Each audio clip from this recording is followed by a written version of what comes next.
రెండవ అధ్యాయము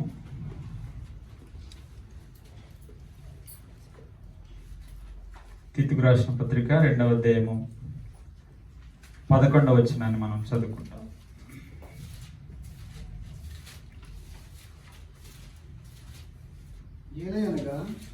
ఏలయనగా సమస్త మనుషులకు రక్షణకరమైన దేవుని కృప ప్రత్యక్షమై మనము భక్తిహీనతను ఇహలోక సంబంధమైన దురాశలను విసర్జించి శుభప్రదమైన నిరీక్షణ నిమిత్తము అనగా మహాదేవుడును మన రక్షకుడునైన యేసుక్రీస్తు మహిమ ప్రత్యక్షత కొరకు ఎదురు చూచుచు ఈ లోకంలో స్వస్థ బుద్ధితోను నీతితోను భక్తితోను బ్రతుకుచుండవలనని మనకు బోధించుచున్నది. ఇక్కడ తెలియజేసినటువంటి సమాచారం ఏంటంటే దేవుని కృప ప్రత్యక్షమై. దేవుని కృప అనేటటువంటి మాటకి అర్థం ఏంటంటే దేవుని యొక్క దయ. కృప అనేటటువంటి మాటకు దేవుని దయ ప్లస్ దేవుని ప్రేమ, ఈ రెండు కలిపితే కృప. కాబట్టి దేవుని దయ ప్రేమ కలిపి క్రీస్తు యేసులో ఆయన కృప ప్రత్యక్షమై. అందుకే పాపం వలన వచ్చే జీతం మరణము, రోమీయులకు రాసిన పత్రిక 6:23 ఉంటుందన్నమాట. రోమీయులకు రాసిన పత్రిక 6:23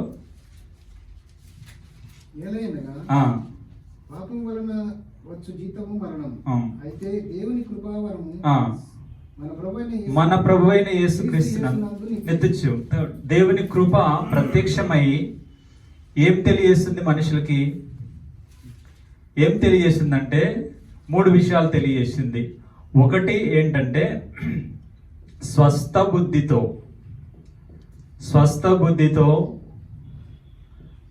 బుద్ధితోను, రెండవది నీతితోను, మూడవది భక్తితో జీవించాలి. అంటే మనము ఎలా జీవించాలి అని తెలియజేసింది ఆ కృప ప్రత్యక్షమై. కలువరి శిలువలో దేవుని కృప ప్రత్యక్షమై కనబడి ఏం తెలియజేసిందంటే, నాయన నువ్వు స్వస్థ బుద్ధితో, నీతితో, భక్తితో జీవించాలి. ఇప్పుడు ఆలోచించేటటువంటి పాఠం ఏంటంటే, మనము భక్తి అనేటటువంటి విషయాన్ని మనం ఆలోచన చేస్తాం. గాడ్లీనెస్, భక్తి అనే విషయాన్ని మనం భక్తి అంటే మనకి తెలుసు. అంటే లోకంలో భక్తి అంటే ఏమనుకుంటారు? భక్తి అంటే ఒక ఉద్రేక వైఖరి. అంటే కొన్ని సందర్భాల్లో ఒక వివిధమైనటువంటి, ఒక ప్రత్యేకమైనటువంటి వస్త్రాధారణ కలిగి కొన్ని కార్యక్రమాలు చేయడం భక్తి అనుకుంటారు. ఇప్పుడు ఈ డిసెంబర్ సీజన్లో మరి ఈ క్రైస్తవులు అనబడేటటువంటి దేవుని యొక్క గ్రంథాన్ని వారికి తెలిసినటువంటి రీతిలో ఆలోచించేటటువంటి వారేమనుకుంటారంటే, ఈ డిసెంబర్ నెలలో కొన్ని కార్యక్రమాలు చేపడతారు, అది భక్తి అనుకుంటారు. కానీ లోకంలో అలాంటి అభిప్రాయం ఉంది. దేవుని గ్రంథంలో ఏమని ఉంది భక్తి అంటే మనమేమనుకుంటున్నాం. ఇప్పుడు లోకంలో ఉన్నటువంటి వారిని గురించి కాదు, మనమేమనుకుంటున్నాం అనేటటువంటి విషయం కాదు. దేవుని యొక్క గ్రంథము భక్తి అంటే ఏమని చెప్పింది అనే విషయాన్ని మనం ఆలోచన చేస్తాం. భక్తి అంటే ఏమిటి అనే విషయాన్ని మనం ఆలోచన చేస్తాం. యాకోబు రాసిన పత్రిక 1:27. యాకోబు రాసిన పత్రిక 1:27. తండ్రి అయిన దేవుని ఎదుట పవిత్రమును నిష్కలంకమునైన భక్తి ఏదనగా దిక్కులేని పిల్లలను, విధవరాండ్లను వారి ఇబ్బందుల్లో పరామర్శించుటయును, ఇహలోక మాలిన్యమును తనకంటకుండా తన్ను తాను కాపాడుకోవాలి. భక్తి అంటే అక్కడ తెలియజేసినటువంటి ఒక క్రియాపదం. అది కొన్ని కార్యక్రమాలు చేసేది అది. అలాగే ఒక నెలకు సంబంధించింది కాదు భక్తి అంటే, ఒక ఆదివారానికి సంబంధించింది కాదు భక్తి అంటే, ఒక స్థలానికి పరిమితమైంది కాదు భక్తి అంటే. భక్తి అంటే రెండు విషయాలు తెలియజేశాడు అక్కడ. ఒకటి, దిక్కులేని పిల్లలు. రెండు, విధవరాన్లు. వారికి సహాయం చేయాలి. వారి ఇబ్బందుల్లో పరామర్శించి, చేయుతనిచ్చి, వారిని ఓదార్చి చేయగలిగినటువంటి సహాయం చేయాలి. రెండవది, ఇహలోక మాలిన్యము అంటకుండా చూసుకోవాలి. ఇహలోక మాలిన్యము అంటకుండా చూసుకునే బాధ్యత ఎవరిది? మనదే. మేము అలా చేసామంటే అలా అనిపించింది చేశాను కాదు. కాబట్టి ఇహలోక మాలిన్యము అంటకుండా మనము జాగ్రత్త పడాలి. మనము ఏదన్నా ఫంక్షన్కి వెళ్ళినప్పుడు మంచి వస్త్రాలు తీసుకెళ్తాం, మనం వేసుకొని ధరించుకొని తయారైపోతాం. కూర్చునేటప్పుడు ఆలోచన చేస్తామా? చేయము. కాబట్టి దాన్ని చూసి అమాంతమై కూర్చోము. అక్కడ దుమ్ము ఉంది, ఆ పరిస్థితిలో ఆలోచన చేస్తాం. కాబట్టి భక్తి విషయంలో మనము అపవిత్రంగా కాకుండా చూసుకోవాల్సినటువంటి బాధ్యత మన మీద ఉంది. కాబట్టి భక్తి అంటే అపవిత్రతకు దూరంగా ఉండడం భక్తి అంటే. అది ఏ విధమైన అపవిత్రత అయినా సరే. మనము గ్రంథంలో ఒక ఉదాహరణ చూస్తాం. దానియేలు గ్రంథం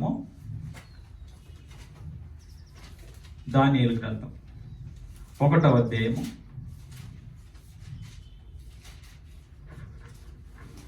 8వ వచనం. రాజు భుజించు భోజనమును పానము చేయు ద్రాక్షారసమును పుచ్చుకొని తన్ను అపవిత్రపరచుకొనకూడదని దానియేలు ఉద్దేశించి తాను అపవిత్రుడు కాకుండానట్లు వాటిని పుచ్చుకొనకుండా సెలవేమని నపుంసకుల అధిపతిని వేడుకొనగా. ఇక్కడ దానియేలు అతని 3 స్నేహితులు, మొత్తం కలిపి 4. ఈ 4 వ్యక్తులు ఎవరంటే యూదులు లేదా ఇశ్రాయేలీలు. ఆ యూదులు లేదా ఇశ్రాయేళ్ల మీద బబులోను రాజు అయినటువంటి నెబుకద్నెజరు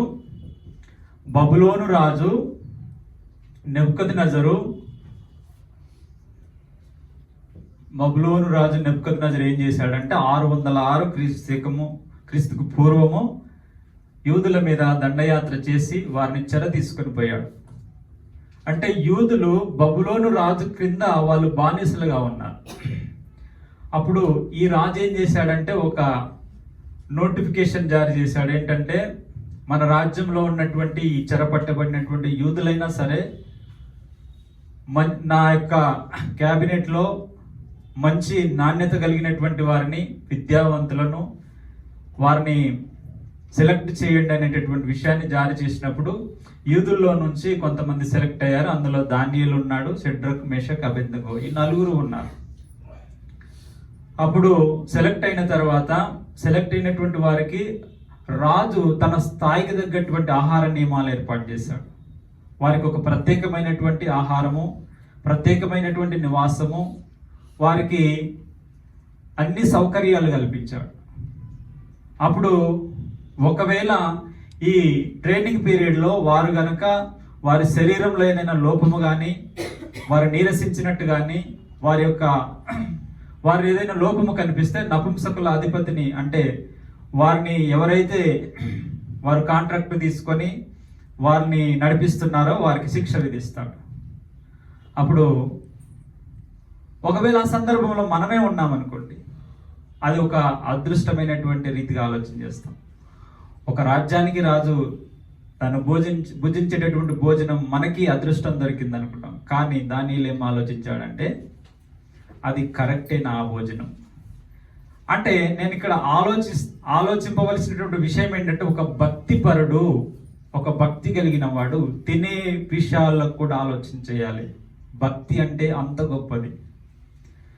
భక్తి అనేటటువంటిది నీవు ఈ లోకములో జీవిస్తున్నప్పుడును నువ్వు చనిపోయిన తర్వాత నీ భక్తి నిన్ను నిత్యత్వానికి నడిపించాలి. అది భక్తి. ఇక్కడ ఎవరో చూస్తున్నారని దేనికో సంబంధించిందో అని చేసేది కాదు భక్తి. నువ్వు కలిగినటువంటి భక్తి నిన్ను నిత్య జీవాన్ని స్వతంత్రించుకునేటటువంటి విధానంలో చేయాలి. అది భక్తి అంటే. కాబట్టి ఇది ఒక ఉద్రేకమైనది కాదు, ఒకరోజు చేసి ఆపేసేది కాదు. ఇది నిరంతర ప్రక్రియ, నిరంతరం కొనసాగాలి. కాబట్టి తను ఏం ఆలోచన చేశాడు? 8వ వచనంలో తన్ను అపవిత్రపరచుకోకూడదని దానియేలు గ్రహించి, దానియేలు ఏం చేశాడు? తన్ను అపవిత్రపరచుకోకూడదు అంటే భక్తిపరుడు ఏం చేస్తాడు? ఎప్పుడు కూడా అపవిత్రంగా జీవించొద్దు అనుకుంటాడు. అంటే పవిత్రమైనటువంటి జీవిత విధానాన్ని కలిగి ఉండేవాడు. అప్పుడు మనం భక్తిగా జీవిస్తే దేవుడు ఏం చేస్తాడు? 9వ వచనం, దేవుడు నపుంసకుల అధిపతి దృష్టికి దానియేలునకు కృపా కటాక్షం నొందని అనుగ్రహించను. కాబట్టి దేవుడు వారికి కటాక్షం అనుగ్రహించాడు ఆయనకు. అంటే భక్తి విషయంలో మనం ఏం చేయాలి? అపవిత్రం కాకుండా చూసుకోవాలి. అది ఏ సందర్భంలోనైనా సరే అపవిత్రం కాకుండా చూసుకోవాలి. అప్పుడు మన యొక్క అభ్యాసనం అదైతే దేవుడు కూడా ఏం చేస్తాడు? మనకి సహాయం చేస్తాడు. కాబట్టి మన యొక్క వంతు ఏంటంటే భక్తిలో మనము అపవిత్రం కాకుండా చూసుకోవాలి. అప్పుడు దేవుడు ఏదో ఒక విధానంలో మనకు సహాయం చేస్తాడు. నపుంసకుల అధిపతికి కటాక్ష. ఓకే. అప్పుడు రెండవది దానియేలు వాళ్ళు ఏం చేశారు? ఒక కండిషన్ పెట్టుకున్నారు. మమ్మల్ని 6 నెలలు పరీక్షించు. 6 నెలలు పరీక్షిస్తే వాళ్ళకి రాజు భుజించే భోజనం పెట్టు, కేవలం మాకు కూరగాయలు మాత్రమే పెట్టు. ఒకవేళ వాళ్ళకంటే మాలో ఏదైనా శరీరంలో లోపము కానీ మాలో నీరసం కానీ కనబడితే మేము దాన్ని ఆ భోజనమే చేస్తాం. ఎందుకు ఇలా అనుకున్నారు? దానియేలు వాళ్ళు రాజు భుజించు భోజనాన్ని ఎందుకు వాళ్ళు కాదనుకున్నారు? ఎందుకంటే వీళ్ళు యూదులు ఇప్పుడు లేదా ఇశ్రాయేలీలు, వీరికి తినే విధానంలో ఒక నియమం ఉంటుంది అనమాట. వాళ్ళు తినవలసినవి మాత్రమే తినాలి. లేవియకాండం 11వ అధ్యాయం. లేవియకాండము 11వ అధ్యాయం 1 నుంచి. మరియు యెహోవా మోషే ఆరోనులను ఇలాగూ సెలవిచ్చెను, మీరు ఇశ్రాయేలులతో ఇట్లనుడి, భూమి మీద ఉన్న జీవులన్నిటిలోనూ మీరు ఈ జీవులను మాత్రము తినవచ్చును. కాబట్టి ఇశ్రాయేలులకు వాళ్ళు ఏమి తినాలో ఏమి తినకూడదో తెలియజేశాడు దేవుడు. అంటే వీళ్ళు ఎంత భక్తి పరులు చూడండి. బబులోను చెరలోకి వెళ్ళిన తర్వాత కూడా వాళ్ళు ఏం ఆలోచిస్తున్నారు? మా జీవితాలు ఇట్లా అయిపోయినాయి, మేము చెరలోకి వచ్చినాము, మా బతుకులు ఇంతేనా అని ఆలోచన చేయడం లేదు. పవిత్రత అంటే ఒక చెరలో ఉన్నటువంటి వ్యక్తికి ఉండవలసిన ఆలోచన కాదు అది. అందులో వారు టీనేజర్స్. అంత టీనేజ్లో వాళ్ళకి అంత గొప్పగా భక్తి చేయాలన్న ఆలోచన ఎందుకు వచ్చింది? వాళ్ళ అమ్మ నాయన ఖచ్చితంగా ఆ 13-14 ఆ ఏజ్లో రాజు భుజించేటటువంటి భోజనాన్ని తిరస్కరించేటటువంటి అది మామూలు విషయం కాదండి. ఒక రాజు భుజించే భోజనాన్ని శంకించాడు దానియేలు గారు. ఇది నేను తినవలసిందేనా? నా చట్టం ఏం దేవుని చట్టం ఏం చెప్పింది? అప్పుడు బబులోనీయులు వాళ్ళు అన్ని ఆహార నియమాలు అన్నీ ఉంటాయి. కాబట్టి ఏం చేశారు? వాళ్ళు మేము తినకూడదు. కాబట్టి వాళ్ళు తిరస్కరించారు. అప్పుడు దేవుడు కూడా వారికి సహకరించాడు. అంటే 2 విధాలుగా ఉంటుంది. అయ్యా ఒకసారి వేడుకున్నాడు, మమ్మల్ని ఒకసారి పరీక్షించాడు. మాకు ఒక నియమం ఉంది, దేవుడు మాకు ఒక చట్టాన్ని ఇచ్చాడు. ఆ చట్ట ప్రకారము కొన్ని భూజంతువులను తినకూడదు. చూడండి జలచరాలలో భూజంతువులలో 3వ అధ్యాయం 3వ వచనం. జంతువులలో అన్నాడు. ఏది డెక్కలు గలదై. డెక్కలు అంటే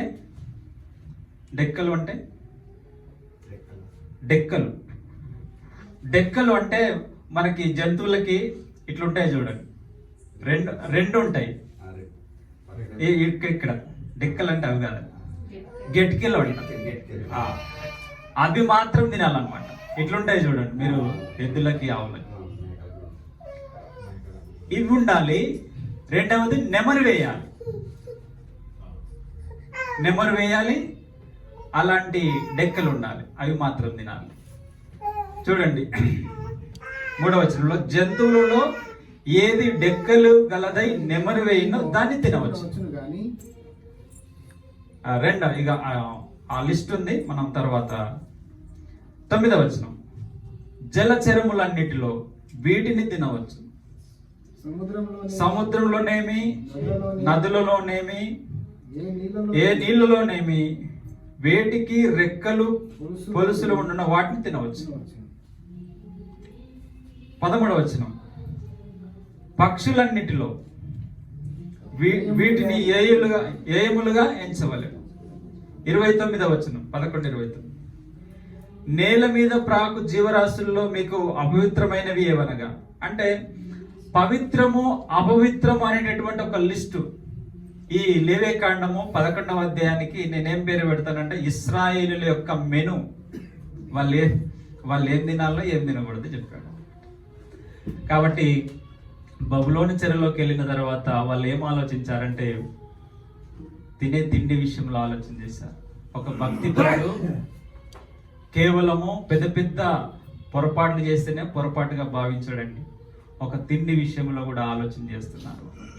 అందులో చెరలోకి వెళ్ళి చెరలో ఉన్నటువంటి వారు అంత గొప్పది భక్తి. కాబట్టి భక్తి అంటే 2 విషయాలు. ఒకటి, దిక్కులేని పిల్లలను, విధవరాలను వారి యొక్క ఇబ్బందుల్లో పరామర్శించి వారికి సహాయం చేయాలి. 2, భక్తి అంటే ఇహలోక మాలిన్యమును అంటకుండా చూసుకోవడం భక్తి. డిసెంబర్ నెల వచ్చిందంటే వివిధమైనటువంటి ఆలోచనలు చేసి ఒకటి ఉద్రేకాన్ని ప్రదర్శించడం కాదు భక్తి అంటే. అది మన ప్రవర్తనకు సంబంధించి ప్రతి సందర్భంలో నేను పవిత్రంగా జీవించడం అనేది భక్తి. అది ఏ విధమైన అపవిత్రత కూడా, అంటే ఒక తిండి విషయంలో ఎంత గొప్పగా ఆలోచన చేశారు, ఇది అపవిత్రం. కాబట్టి మనం కూడా ప్రతి సందర్భంలో, మనం పనిచేసే సందర్భంలో, మనం జీవించే సందర్భంలో, ప్రతి విషయంలో కూడా ఇలాగూ ఇహలోక మాలిన్యమును అంటకుండా మనల్ని మనం కాపాడుకోవాలి. దేవుడు వచ్చి కాపాడు, మనల్ని మనం కాపాడుకుంటూ అలాగూ మనం అభ్యాసం చేసుకుంటే దేవుడు సహాయం చేస్తాడు. అదేనమాట భక్తి అంటే. 3వ విషయము సామెతల గ్రంథము 8:13.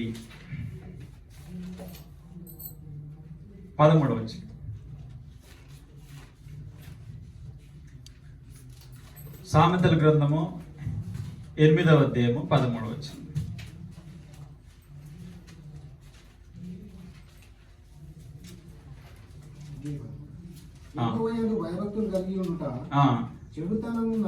చెడుతనమును అసహించుకోవాలి. చెడుతనమును అసహించుకోవడం భక్తి. భక్తి అంటే మనం వస్త్రాధారణలో చూపించలేం దాన్ని. చెడుతనమును అసహించుకుంటున్నావు అంటే నువ్వు భక్తిపరుడు అని అర్థం. చెడు మనలో ఉంది అని అంటే భక్తిపరుడు కాదు. దేవుని గ్రంథం ఇలాగ చెప్తుంది.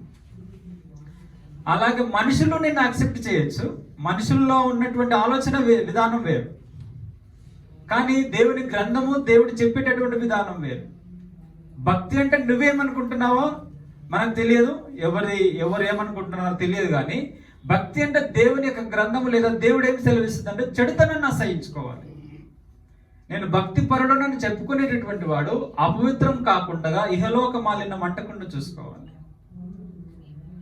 2వది చెడుతనాన్ని అసహించుకోవాలి, చెడును అసహించుకోవాలి. కాబట్టి భక్తి అనేటటువంటి విషయము ఇది అన్నమాట. మూడో విషయము, నాలుగో విషయము అపోస్తుల కార్యగ్రంథం. అపోస్తుల కార్యగ్రంథము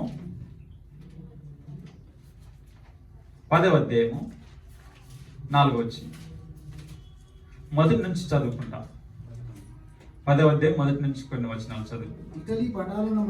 ఇటలీ పటాలమనబడిన పటాలములో శతాధిపతి అయిన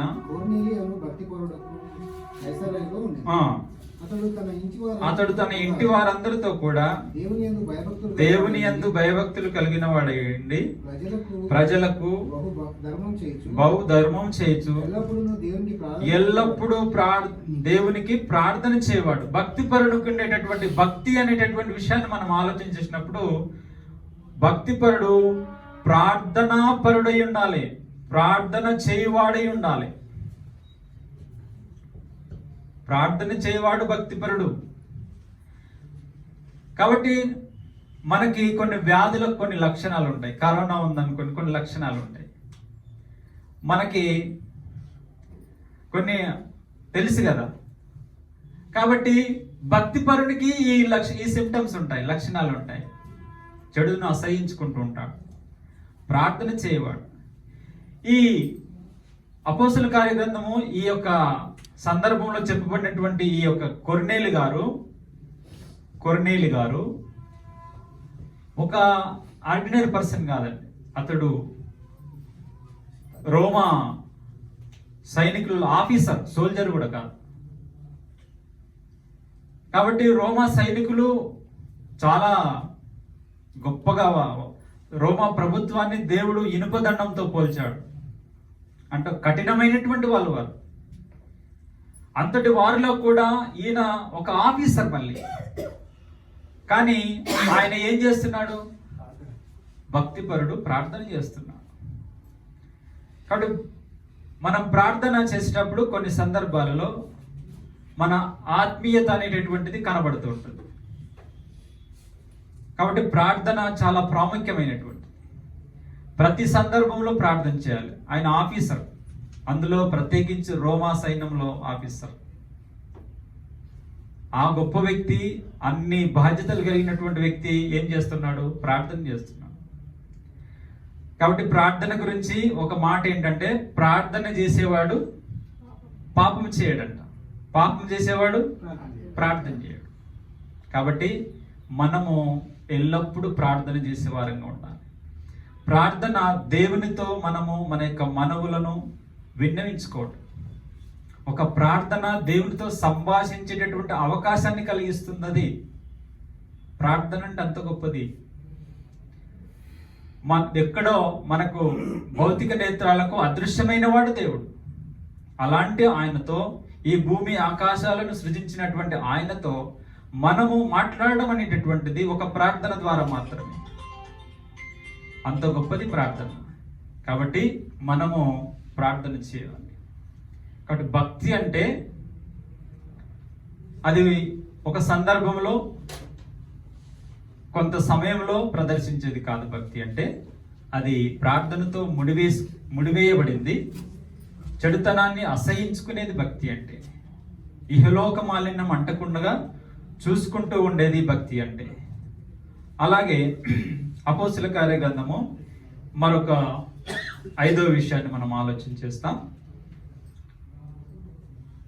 24వ అధ్యాయము 26వ వచనం. అపోస్తుల కార్యగ్రంథం 24వ అధ్యాయం 26వ వచనం.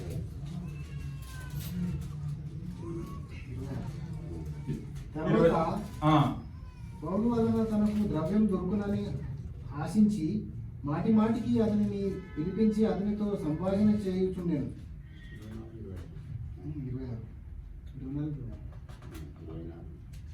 నేను వచనం తప్పు రాసుకున్నట్టున్నా. అంటే మనుషుల ఎడల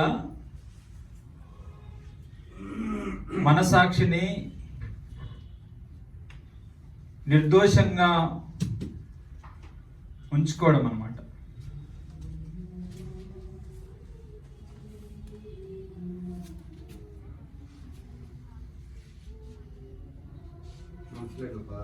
పదహారు వచనమా? 16 వచనం. Thank you. ఈ విధమున నేనును దేవుని ఎడలను మనుషుల ఎడలను ఎల్లప్పుడూ నా మనసాక్షి నిర్దోషమైనదిగా ఉండనట్లు అభ్యాసము చేసుకొనుచున్నాను. కాబట్టి భక్తి అంటే మనుషుల ఎడల దేవుని ఎడల మనసాక్షిని నిర్దోషంగా ఉండటం.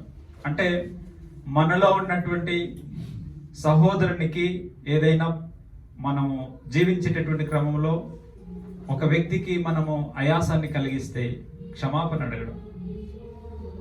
అలాగే దేవుని ఎడల మనం ఏదైనా పొరపాటు చేస్తే దేవుని దగ్గర క్షమాపణ అడగాలి. అంటే సంఘములో భేదరహితమైనటువంటి వాతావరణము నెలకొల్పబడి ఉండడం. అంటే అంత గొప్పగా పౌలు గారు ఏమంటున్నారు, నేను అభ్యాసం చేసుకొనిచున్నాను. ఎవరికైనా నేను ఆయాసంగా ఉంటే నేను ఆ వ్యక్తితో సమాధాన పడతాను. దేవుని ఎడల ఏదైనా పొరపాటు చేస్తే దేవునితో సమాధాన పడతాను. దేవా నన్ను క్షమించు, సహోదరుడా నన్ను క్షమించు. భక్తి అంటే అంత నిర్దోషంగా జీవించడం. భక్తి అంటే మనుషుల ఎడల, ఇటు మనుషుల ఎడల అటు దేవుని ఎడల నిర్దోషంగా తను తాను కాపాడుకొనడం భక్తి అంటే. కాబట్టి అలాంటి భక్తి ఏం చేస్తుంది? మనల్ని ధైర్యాన్ని పుట్టిస్తుంది. యోబు గ్రంథం చూడండి, 4వ అధ్యాయం. యోబు గ్రంథము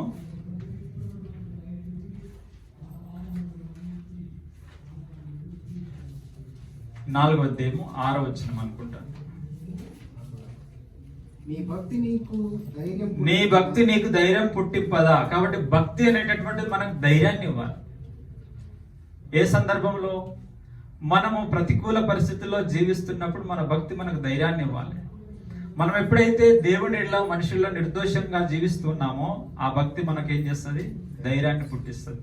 ఉదాహరణకి యోసేపు గారు జైల్లో ఉన్నారు. ఎందుకు జైల్లో ఉన్నాడు ఆయన? ఒక చేయరాని పాపానికి, ఒక చేయరాని నేరం ఆయన మీద మోపబడి జైల్లో వేయబడ్డాడు. అందులో ప్రత్యేకించి ఆయన స్వజనం లేరు, అక్కడ వాళ్ళ తల్లిదండ్రులు లేరు. అదొక వేరే దేశంలో బానిసగా అమ్మబడ్డాడు. బానిసగా అమ్మబడినటువంటి వ్యక్తి మీద నేరం మోపి నింద వేసి, వ్యభిచారి అనేటటువంటి ఒక నింద వేసి, ఈయన వ్యభిచారం చేశాడని ఆయన మీద ముద్ర వేసి జైల్లో వేశారు. కానీ అక్కడ ఆయనకు సొంత వారు లేరు, తెలిసిన వారు ఎవరు లేరు. కానీ ఎవరు ధైర్యం పుట్టించారు? ఆయన భక్తి. ఆయన దగ్గరికి వచ్చినటువంటి వారిలో అంటాడు, చూద్దాం. ఆదికాండము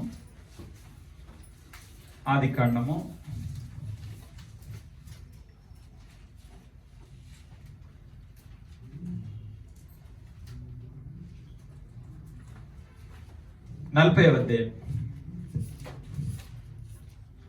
14వ వచనం. ఇక్కడ చెరసాలలో ఉన్నప్పుడు యోసేపు గారి దగ్గరికి 2 వ్యక్తులు వస్తారు. ఒక ఆయన భక్ష్యకారుడు, ఒకడు పానాదాయకుడు. 40వ అధ్యాయం 1వ వచనంలో, అటు పిమ్మట ఐగుప్తు రాజు యొక్క పానాదాయకుడును భక్ష్యకారుడును తమ ప్రభువైన ఐగుప్తు రాజుల తప్పు చేసిరి. వాళ్ళు కూడా తప్పు చేసి ఆ జైలుకి వచ్చారు, యోసేపు గారు ఉన్నటువంటి జైలుకి వచ్చారు. అప్పుడు వారికి కళలు వస్తాయి. ఆ కళ భావం వివరించడానికి యోసేపు గారి దగ్గరికి వచ్చినప్పుడు వారికి ఆ కళ భావాల్ని వివరించిన తర్వాత 14వ వచనంలో తన యొక్క స్థితిని తెలియజేస్తున్నాడు. కాబట్టి నీకు క్షేమం కలిగినప్పుడు నన్ను జ్ఞాపకం చేసుకుని నా యందు కనికరించి ఫరోతో నన్ను గురించి మాట్లాడి ఈ ఇంటిలో నుండి నన్ను బయటికి రప్పించు. ఏలైనగా నేను ఎబ్రీల దేశంలో నుండి దొంగిలింపబడితిని, అది నిశ్చయము. మరి ఈ చెరసాలలో నన్ను వేయుటకు ఇక్కడ సహా నేనేమి చేయలేదని అతనితో చెప్పాను. కాబట్టి నీకు ఈ సంఘటన జరిగినప్పుడు నీకు మళ్ళీ నీ ఉద్యోగం వస్తుంది, నువ్వు మంచి స్థాయిలోకి వెళ్తావు. అప్పుడు నన్ను జ్ఞాపకం చేసుకో. ఈ చెరసాలలో వేయబడడానికి నేనేమి తప్పిదం చేయలేదు. అలాగే 39వ అధ్యాయము 24వ వచనం ఆదికాండం. అయితే యెహోవా యోసేపునకు తోడయుండి అతని యందు కనికరపడి అతని మీద చెరసాల యొక్క అధిపతికి కటాక్షము కలిగినట్లు చేసెను. భక్తి దేవుణ్ణి ప్రేరేపిస్తుంది. కాబట్టి చెరసాలలో ఉన్నాడు, అతనికి ఆదరణ లేదు. కానీ చెరసాల అధిపతిని ఏం చేశాడు దేవుడు? మళ్ళీ యోసేపుకు కటాక్షం కలిగినాడు. ఆయన చేసినటువంటి పని ఏంటంటే పవిత్రంగా ఉన్నాడు. పవిత్రంగా ఉండాలనేటటువంటి ఒక తపన ఆయనలో ఉంది. అప్పుడు దేవుడు ఏం చేశాడంటే ఆయనకు సహాయం చేశాడు. అంటే భక్తి అంటే ఇలాంటిది అనమాట. భక్తిపరుడును అనేటటువంటి భక్తులు, భక్తి అనేటటువంటి విషయము ఒక పవిత్రతకు సంబంధించింది. మనల్ని మనము కాపాడుకోవలసినటువంటి అవసరం ఉంది. హెబ్రీయులకు రాసిన పత్రికలు అంటాడు, మీరు పాపము చేయకుండా పోరాటం, రక్తము కారణంతగా పోరాడలేదంటారు. కొన్ని సందర్భాల్లో పవిత్రంగా జీవించడానికి రక్తం కారేటంత పోరాడవలసినటువంటి అవసరం ఏర్పడుతుంది. అది భక్తి అంటే. భక్తి అంటే మనము చేసేటటువంటి కార్యక్రమాలు కాదు భక్తి అంటే. భక్తి అంటే అది దేవుని ఎడల మనుషుల నిర్దోషంగా ఉండడానికి అభ్యసనం చేసుకోవటం భక్తి అంటే. సమాధానం లేనటువంటి స్థితిలో తగ్గింపు కలిగి సమాధానం కలిగి ఉండడం భక్తి అంటే. అది ప్రార్థన చేయటం. భక్తిపరుడు ఎప్పుడు దేవునితో సన్నిహితంగా ఉంటాడు, ప్రార్థన చేసేటటువంటి వ్యక్తి. చెడుతనంను అసహించుకోవడం భక్తి అంటే. మరొక విషయాన్ని మనం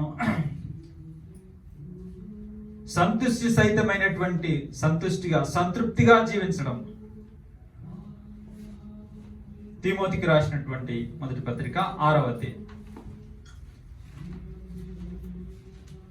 తిమోతికి రాసినటువంటి మొదటి పత్రిక 6వ అధ్యాయము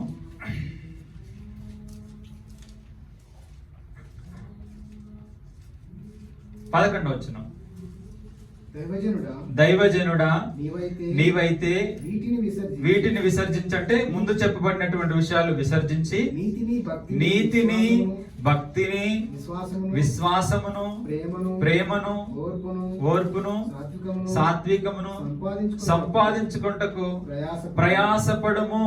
కాబట్టి భూమి మీద మనం ఏమి సంపాదించాలని కూడా చెప్పాడు దేవుడు. ఏం సంపాదించాలి? 2వ నంబర్. మొదటిగా నీతిని, రెండవది భక్తిని సంపాదించుకోవాలి. కాబట్టి భక్తిని, సంతుష్టి సహితమైనటువంటి భక్తిని మనం కలిగి ఉండాలి. సంతుష్టి సహితమైనటువంటి భక్తి అంటే తృప్తికరమైనటువంటి జీవితం. ఒక భక్తిపరుడు తృప్తి కలిగి జీవిస్తాడు. మనం భక్తి కలిగి ఉన్నామనడానికి నిదర్శనం ఏంటంటే తృప్తి కలిగి జీవించడం. కలిగిన వాటితో తృప్తి కలిగి ఉన్నాడు. హెబ్రీలకు రాసిన పత్రిక 13వ అధ్యాయం. హెబ్రీ 13వ అధ్యాయము 5వ వచనం.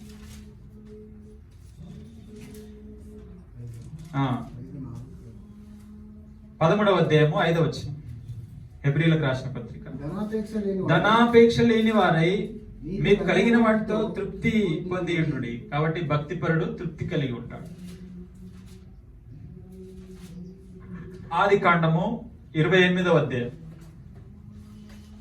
ఆదికాండము పితరుల కాలంలో ఒక భక్తిపరుడైనటువంటి వ్యక్తి యాకోబు గారు ప్రార్థన చేస్తున్నారు. ఏమని ప్రార్థన చేస్తున్నారంటే 20వ వచనం, 28వ అధ్యాయం 20వ వచనం.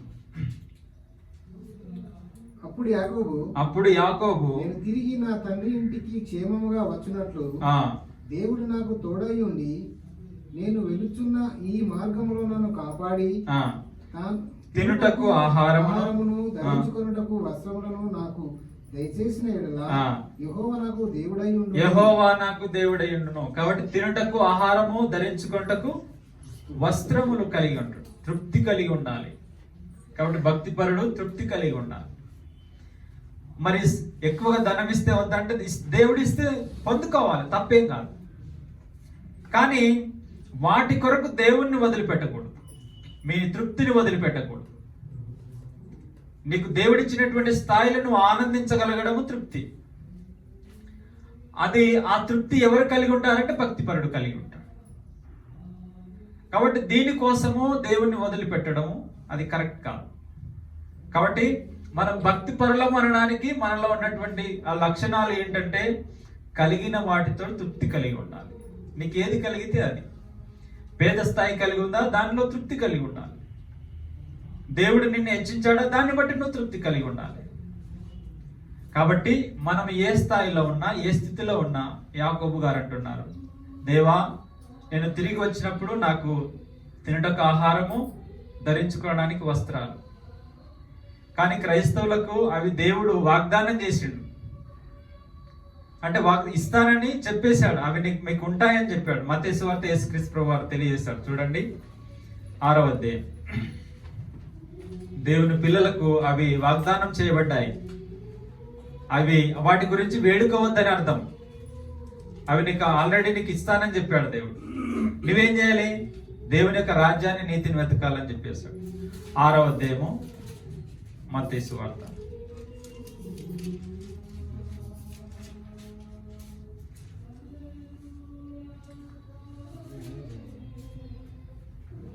ముప్పై 31 వచనం. కాబట్టి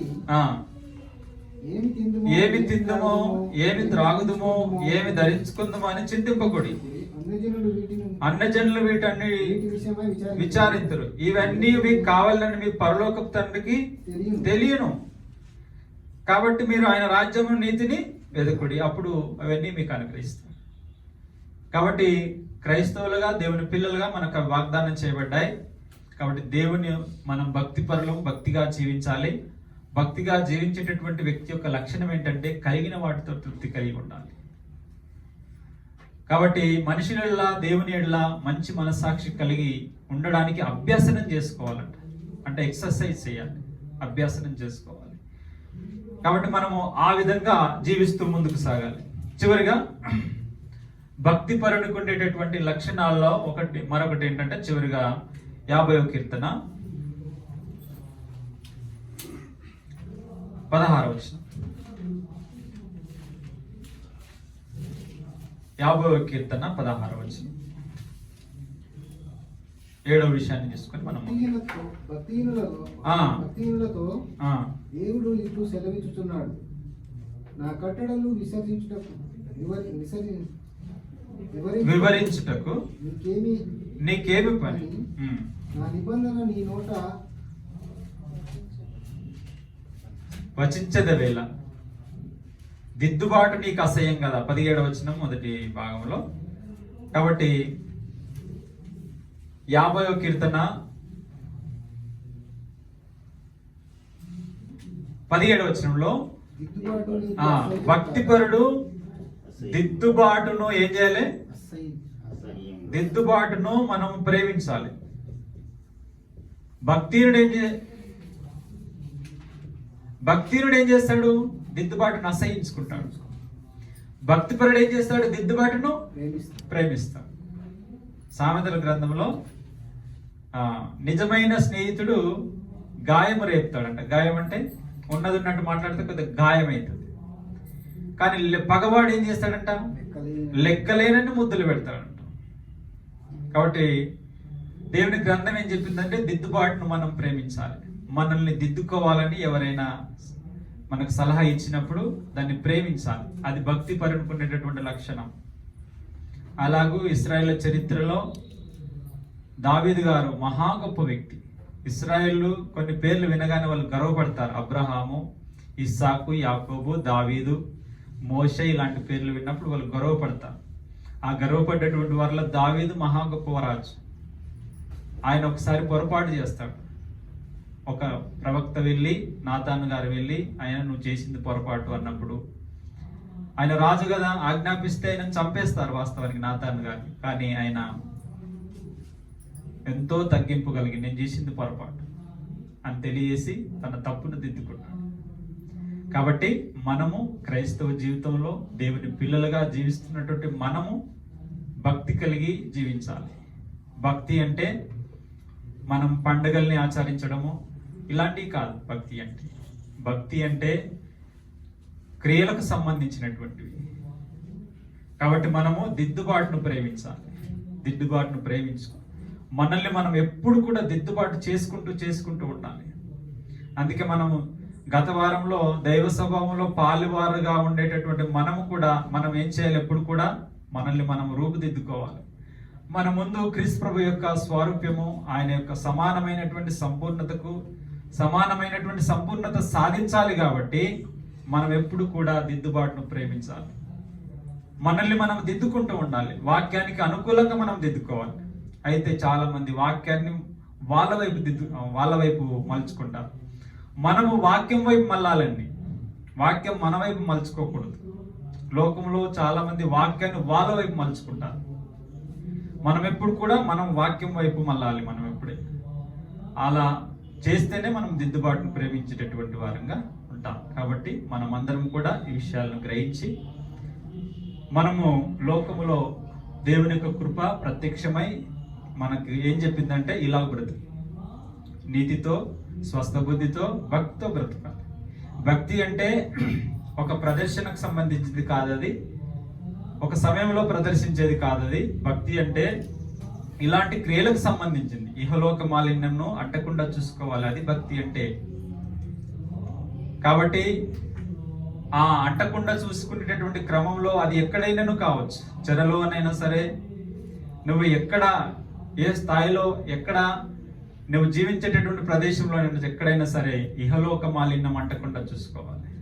అందుకే కొన్ని గొర్రెలు వెళ్తుంటే బురద రాగానే అవి ఏం చేస్తాయి? జంప్ చేస్తాయి.